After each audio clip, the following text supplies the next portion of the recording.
Michael sat on the edge of the bed. He was enjoying one of his favorite pastimes.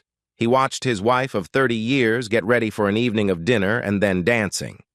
This time was different from all the previous times. This time, although he enjoyed watching, he was almost overwhelmed with sadness. "She's more beautiful tonight than she's ever been in all the time I've known her," he thought.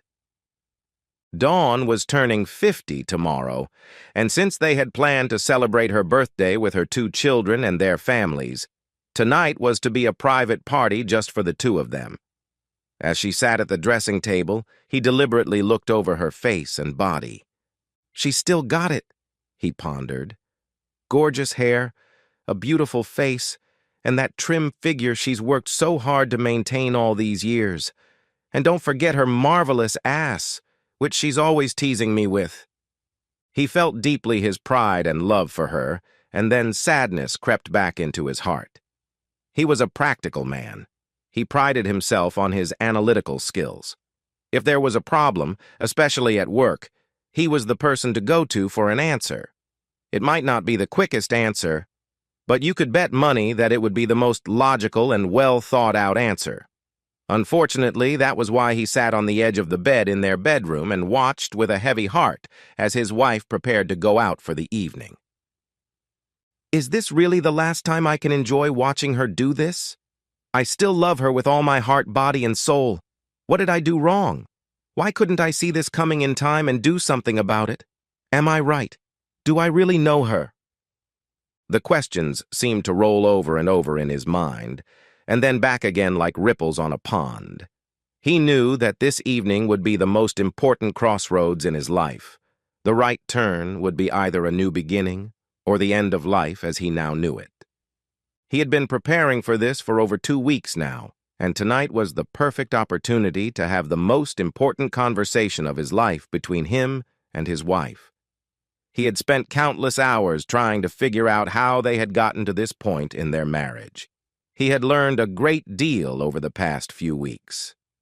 As his thoughts became clearer, there were more and more signs that clearly indicated that perhaps they were not the couple everyone thought they were. He sadly listed them in his mind to see if perhaps he had missed something or even misunderstood what he was getting at. For months, I'm not sure exactly when it started, she was distant and distracted from me. In hindsight, I realized that our sex life was slowly but steadily on the decline, to the point of disappearing altogether. Then there were times when she overreacted to something minor I did wrong and abused me viciously. Particularly disturbing were the occasions when she would blatantly lie about where and with whom she was. Charging her credit card for dinner for 2 at Jolly's restaurant the night I knew I wasn't with her was a clear signal to me that maybe I wasn't the only one on her mind. However, the past 2 weeks had been the period where my suspicions became even more real. Almost overnight, it was as if she had changed. She is now attentive to my every word and need. Now she seems eager to make love at every opportunity. Now she wants to be the wife and companion she hasn't been for so long. What has happened this time? It's driving me crazy. I can't understand why she changed all those months ago, and again I can't understand why she changed again. But in each case, it's obvious to me that neither of them are the woman I married and loved all those years ago. Where did that wonderful, caring, and loving woman go, and will I ever be able to find her again? Who is this woman I don't know, and what happened to create her? I don't like either of these 2 women. Well, that's enough of that. It's time, as they say, to hit the road. Honey, I just want to tell you how much I love you and how much I enjoy watching you, said Mike. You're just beautiful. You know I love and adore you. I have always loved you and always will. Dawn looked in the mirror at Mike's reflection with a curious expression on her face. Thank you, Mike. I don't know what prompted you to say that, but I want you to know that I love you just as much. Dawn looked at her husband carefully.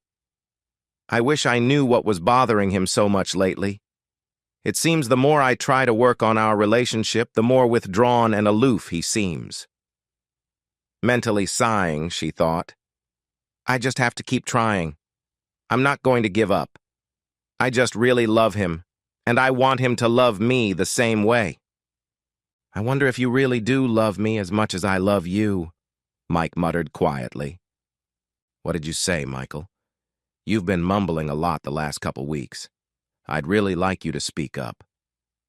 Looking at her face, he said, I wonder if you really love me as much as I love you. The look on her face would have been laughable under any other circumstances.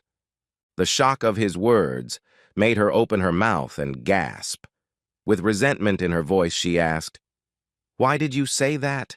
How could you even think of something like that, much less say it out loud?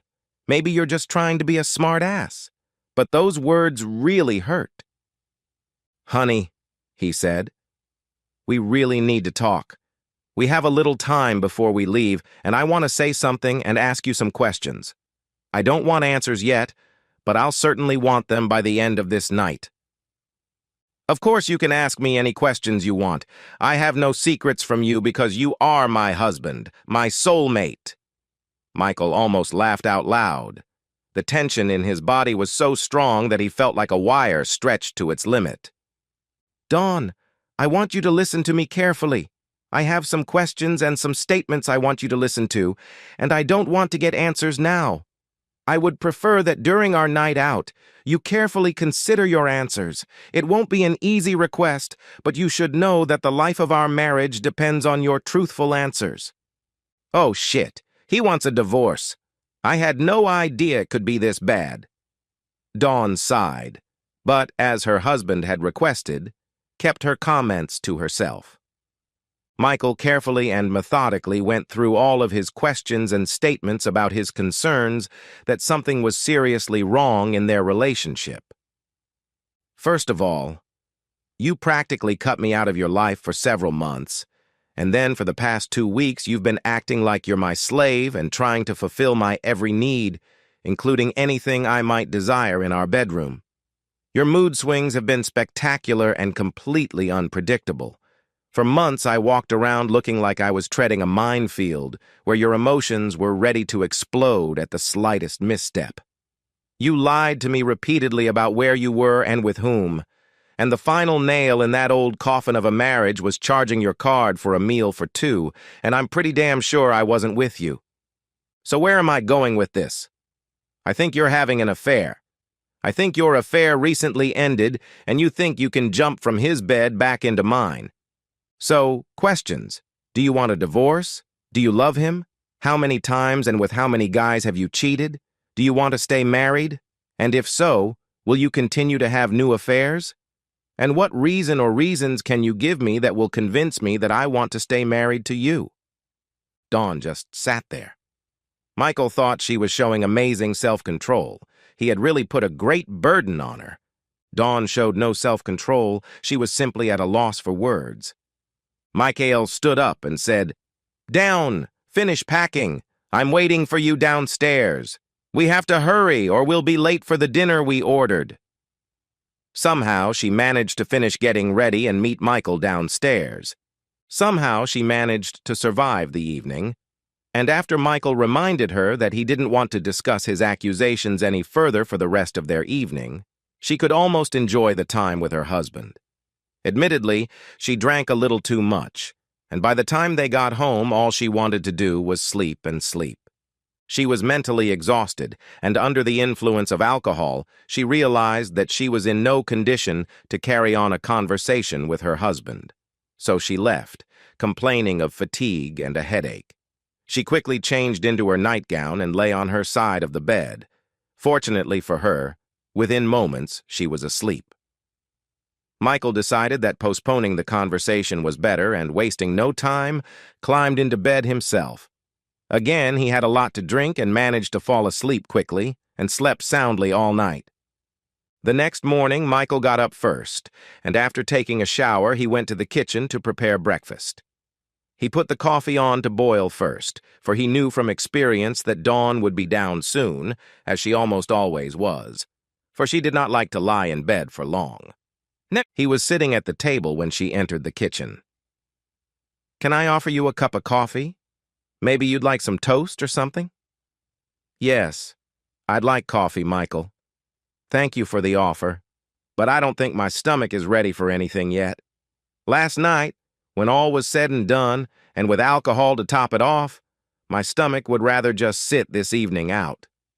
Dawn, last night it was my turn to put all this shit on the table so we could figure out where we were going and whether or not we were going to be together. This morning it's your turn, so I'm giving you the floor. Give it your best shot and we'll see what's what." "Michael, I've thought hard about what you said last night. I heard you when you emphasized how important it is to be truthful and forthright in your answers. First, I want you to know that you are the only man I have ever loved, and you are the only man I have slept with since our wedding day. I will try to recount everything in the same order you presented it to me, as far back as I can remember. No, I don't want and never wanted to divorce you. There is no lover lurking in the background, so I can easily say that I do not love this man who does not exist. Again, I have never cheated on you since we got married, so again there is no army of men I have slept with to confess to you. I want to stay married to you more than life itself, and I will remain faithful to you until death do us part. That credit card charge was just a business dinner that you either forgot about, or worse, that I forgot to tell you about. And finally, the only reason I can get you to stay married to me is because I love you. I love only you with all my heart, body, and soul. It's my fault for being away from you for a long time, and it's also your fault for being away from me. I believe we both went through a dry spell in our marriage and just didn't realize it at the time. I recently started to realize again why I love you, and for the past 2 weeks I've been trying to smother you with my love. It was my way of reigniting the fire we had almost extinguished." Michael looked at Dawn's face, looking her straight in the eyes. Dawn met his gaze with a calm face and never flinched once from his direct stare. "Michael, you must know that I love you, and only you." Michael continued to stare at his wife. Then his face slowly changed. The expression of deep sadness and loss grew and grew until it looked like he was about to shut down. "Michael, what's wrong? Are you sick?" Dawn was growing more anxious by the second. "Do I need to call 911? Michael finally spoke in a low, monotone voice. "Dawn, I love you with all my heart and soul. I was hoping we could finally be honest with each other. I guess you just can't or won't be honest with me. I gave you every chance because I truly wanted to stay married to you for the rest of our lives." Mike's voice began to strengthen, and a note of anger could be heard in his tone. "I'm sure I did everything I could to save our marriage, and I know you didn't do your part." Michael reached into his lap, pulled out a large manila envelope, and handed it across the table to his wife. "Dawn, I still love you, but love alone is not enough, and I no longer want to be your husband. I've filed for divorce. You need to find a lawyer, and when you do, give him or her my lawyer's number. I don't want to see you or talk to you anymore. I'm going to pack my things now, and I'll be leaving soon. I should say I'm sorry, but since I don't believe you are sorry, I see no reason to feel that way. You made your bed, and now you'll have to sleep in it without me forever." Mikhail slowly got up and headed upstairs, where he began to gather his clothes and toiletries. He had already gotten a hotel room and, on the advice of his lawyer, had made all the financial arrangements necessary to begin living apart from his ex-wife. Dawn didn't realize what was happening. She was so stunned by Michael's words and actions that she was unable to function. She just sat at the kitchen table while Michael finished packing. When he left, she continued to sit motionless at the table for almost an hour. Finally, she managed to pull the dreaded envelope toward her. She opened it and pulled out the sheets that clearly stated that the life she had known with Michael was over. Why didn't he believe me? Why did he think all those horrible things about me? I know we can work things out, but he won't even give us a chance. Dawn stared at the papers without reading. then noticed that there was something left in the envelope. It looked like a photograph, so she reached inside and pulled it out. It was a picture of her on her hands and knees where she was sleeping with another man. The photo clearly showed that she was in her own bed and in her own home, and the photo also showed that the man was not Michael. A scream escaped her lips. She realized that Michael knew. She thought she had lied so carefully and skillfully about her affair with Phil, and that Michael would believe her. She ended the affair and honestly tried to repair the damage to her marriage and husband. She didn't realize then, as she does now, that the only way to save her marriage was to be painfully honest and truthful. Of course, since she was cheating on her husband, honesty and truthfulness were not among her best personal qualities. The bitterest pill was that her husband was gone and would never come back. She was sure that Michael would keep his word, and that divorce was the only solution he would find acceptable. She was also sure that she had indeed lost the only man she had ever truly loved. The final sad fact was that the affair, with all its wonderful sex, was not worth a single moment of time spent with her husband. To have and to hold, in sickness and in health, forsaking all else. That was the final arrow that had stabbed into her heart, finally giving her some of the pain her husband had been feeling these past weeks. This pain couldn't compare to his pain, but it was the worst pain she had ever felt. She knew she had been a cheater. She had cheated on her husband, their children, and their entire family.